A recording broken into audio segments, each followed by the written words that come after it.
Assalamualaikum warahmatullahi wabarakatuh dan salam sejahtera. Terima kasih banyak kerana sudi datang untuk menonton video saya pada hari ini. Dan seperti biasa, bagi mereka yang baru pertama kali datang untuk menonton ke channel saya ataupun mereka yang masih lagi belum subscribe, saya mohon jasa bagi anda untuk subscribe ke channel saya. Dan bagi mereka yang dah subscribe, saya mohon anda untuk kongsikan video ini kepada rakan-rakan serta di keluarga anda.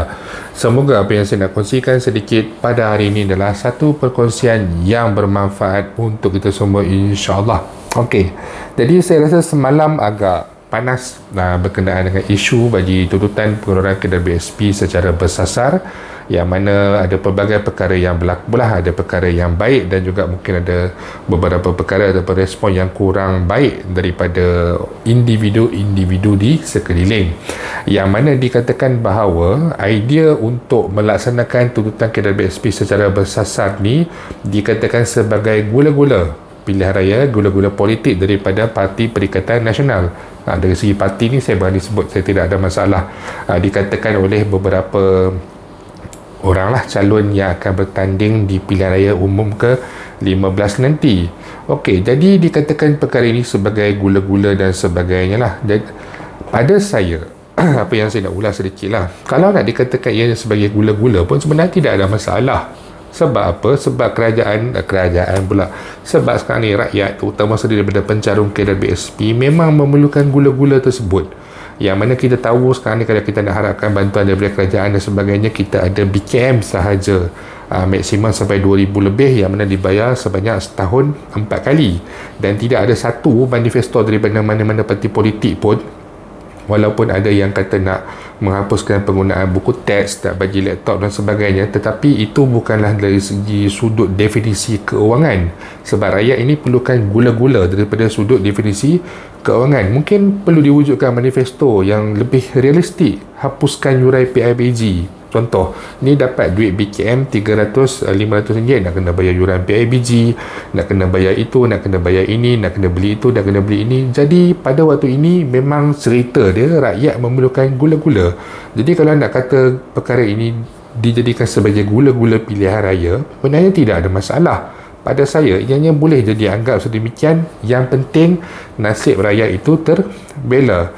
Bagi ahli politik yang menolak cadangan, mengkritik cadangan daripada idea yang dibawa oleh Pertubuhan Bangsa Inovasi Rakyat ini, mengkritik Parti Perikatan Nasional, mengkritik Tan Sri Muhyiddin Yassin dan sebagainya, mereka ini pada saya hanya sekitar pada retorik, bercerita dan suka hendak mencari salah orang. Dan kalau dalam kempen-kempen mereka pun hanya orang kata untuk membantai orang lain saja, cari salah orang ni, cari salah orang tu. Tetapi apa solusi mereka kepada pencarum yang sudah tidak aktif mencarum, sebagai contoh suri rumah, ataupun mereka yang sudah tidak aktif mencarum 5 tahun, 10 tahun dan sebagainya? Apa solusi daripada mereka ini yang menolak cadangan pengeluaran kadar BSP ini? Apa yang hendak dilakukan dengan nasib mereka ini? Mereka ini sekarang ni mungkin berusia 45 tahun, nak tunggu pengeluaran umur 50 tahun, masih lagi ada 5 tahun. Jadi apa yang mereka perlu buat dalam tempoh 5 tahun ini? Bukan semuanya tidak mahu bekerja. Ada yang terpaksa menjadi surumah ataupun surah rumah disebabkan keadaan sekeliling. Ada anak kurang upaya, terpaksa menjaga ahli keluarga. Dia sendiri mungkin kehilangan keupayaan untuk bekerja. Pasaran pekerjaan itu tidak mahu menerima mereka ini, dan juga pelbagai isu-isu yang lain. Jadi daripada dok menghentam dan sebagainya, apa cadangan pula daripada ahli-ahli politik yang hendak bertanding ni untuk bagaimana nak menyelesaikan ataupun membantu nasib mereka-mereka ini? Kerana saya lihat sekarang ini, apabila diperkatakan tentang cadangan pengeluaran kadar BSP ini, yang duk bising tidak ada beri sebarang cadangan ataupun solusi pun, hanya lebih kepada satu retorik untuk menghentam, mencari masalah orang. Yang diperkatakan adalah integriti, rasuah dan sebagainya, sedangkan kita tahu perkara itu penting bagi sesebuah negara, isu rasuah dan sebagainya.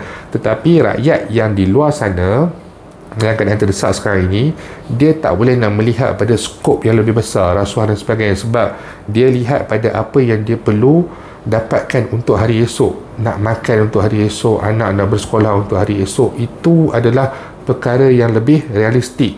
Sebab tu dalam kempen, manifesto dan sebagainya, jangan bagi benda yang sukar untuk dilaksanakan ataupun sukar untuk difahami. Bagi benda yang mudah, yang apa yang rakyat nak. itu yang sepatutnya dilakukan oleh mereka ini.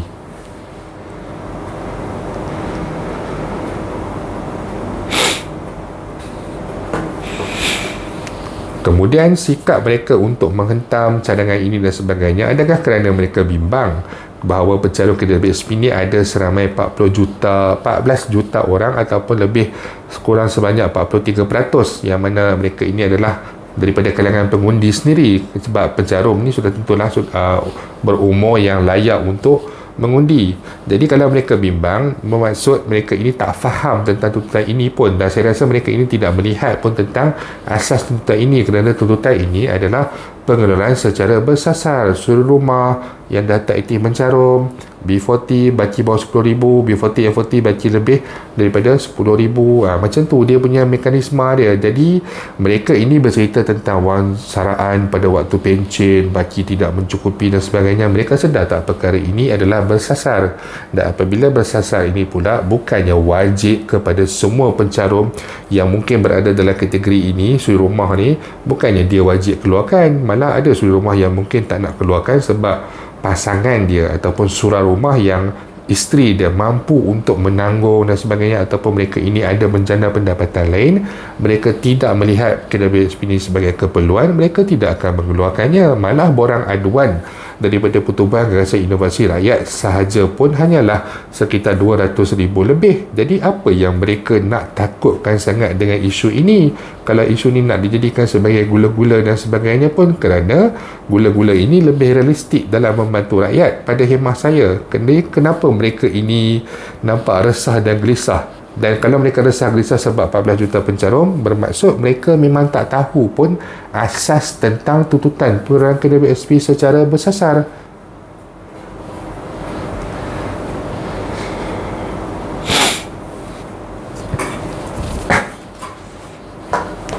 Isu ini juga bukanlah satu isu yang baru. Kita bermula dengan petisyen pada penghujung bulan Jun, dan juga kemudian borang aduan pada bulan Julai dan sebagainya.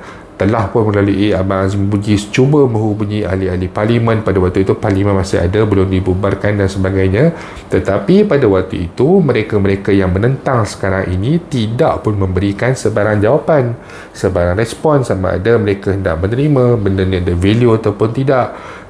Pada waktu itu tak dilayan pun Pertubuhan Gagasan Inovasi Rakyat serta tuntutan dan sebagainya. Sekarang ini bila dah masuk pada kempen pilihan raya dan sebagainya, sekecil-kecil isu ini pun yang tiba-tiba hanya sekitar 200,000 lebih pengadu, tiba-tiba mereka lihat perkara ini sangat besar. Sedangkan walhal semasa mereka berada di dalam parlimen dan sebagainya, mereka boleh je raise, menyuarakan isu berkaitan dengan isu ini. Kalau tak setuju, minta kerajaan untuk laksanakan satu kaedah mekanisme bantuan dan sebagainya yang lebih solid kepada mereka-mereka yang terkesan ini. Tetapi di mana anda sewaktu anda mempunyai suara di dalam parlimen, di mana anda sewaktu rakyat terutama sekalinya daripada kalangan pencarum memerlukan suara anda untuk membawa isu ini, di mana anda ketika itu? Dan kenapa sekarang bila isu ini dibangkitkan dan dipersetujui untuk dibawa menjadi pertimbangan jika menjadi kerajaan oleh Perikatan Nasional, kenapa sekarang tiba-tiba anda muncul,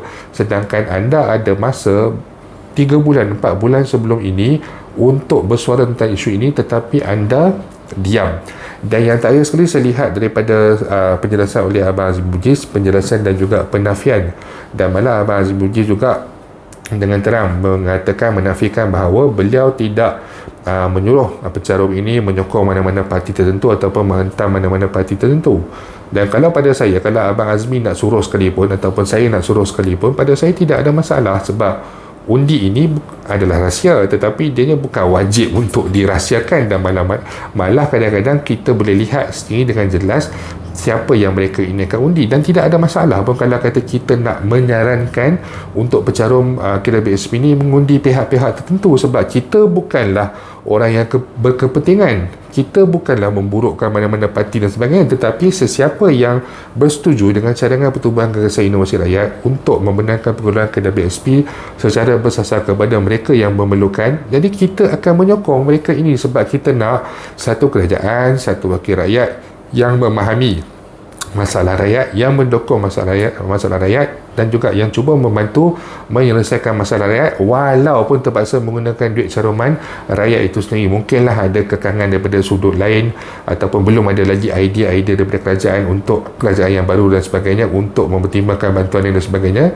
Tetapi kalaulah kata daripada wang pencarum itu sendiri dapat menyelamatkan hidup pencarum itu sendiri, apa salahnya? Di manakah dosanya bercakap tentang usia 55 tahun, 50 tahun tetapi nak tunggu 3, 4 tahun, 5 tahun untuk sampai kepada usia berkenaan?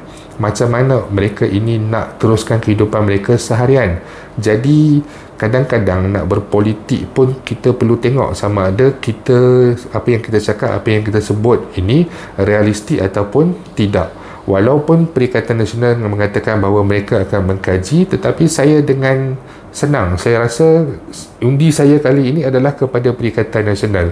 Benda itu sangat jelas, bukan saja berkenaan dengan isu kedai BSP, malah manifesto-manifesto lain pun yang dibawakan oleh mereka ini walaupun sedikit tetapi ianya kelihatan lebih realistik daripada memberikan tol percuma kepada rakyat. Siapa yang akan menikmati tol percuma ini? Adakah anda melalui tol hari-hari? Ataupun menghapuskan buku teks, memberikan laptop kepada B40? Macam mana pula nasib M40? Kalau M40 itu ada 10 orang anak, berapa banyak laptop dia nak beli untuk 10 orang anak tu?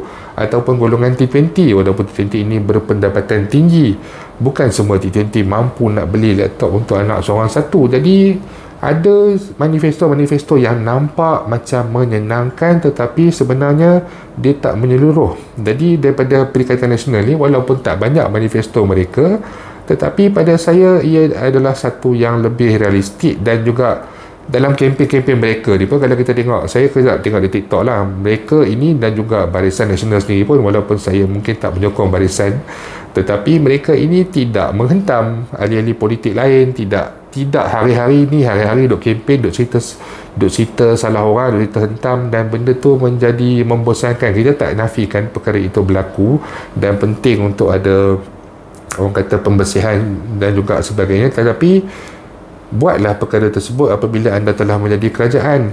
Dalam kempen dan sebagainya ni, kalau kata duk cerita pasal hentam tetapi tidak ada hala tuju apa yang nak buat, apa cadangan dan sebagainya, kalau orang seperti saya tak nampak anda itu mempunyai idea, dan pada saya mungkin hanyalah tim kosong sahaja. Jadi untuk Abang Azim Bugis, kalau anda menonton video ini, pada saya abang pun tidak ada masalah kalau abang nak menggalakkan pencara untuk menyokong mana-mana parti politik tertentu, sebab saya rasa benda sangat jelas. Kita pun tidak ada sebarang masalah untuk menggalakkan dan sebagainya. Itu adalah berdasarkan pertimbangan kita sebagai rakyat yang melihat mana parti, mana individu ataupun mana wakil rakyat yang memperjuangkan nasib kita semua. Jadi jadilah pengundi yang bijak, fikirlah apa yang anda mahukan. Itu saja yang saya nak kongsikan sedikit pada hari ini.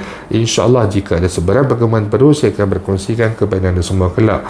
Bagi mereka yang mempunyai sebarang persoalan, sebarang masalah ataupun sebarang komen, anda boleh utarakan di ruangan YouTube ataupun di ruangan Facebook saya. InsyaAllah kita akan jumpa lagi. Jangan lupa untuk share, jangan lupa untuk subscribe. Assalamualaikum warahmatullahi wabarakatuh. Marilah mari pergi mengundi, jangan lupa kewajiban pada negara. Marilah mari pergi mengundi, jangan lupa kewajiban pada negara.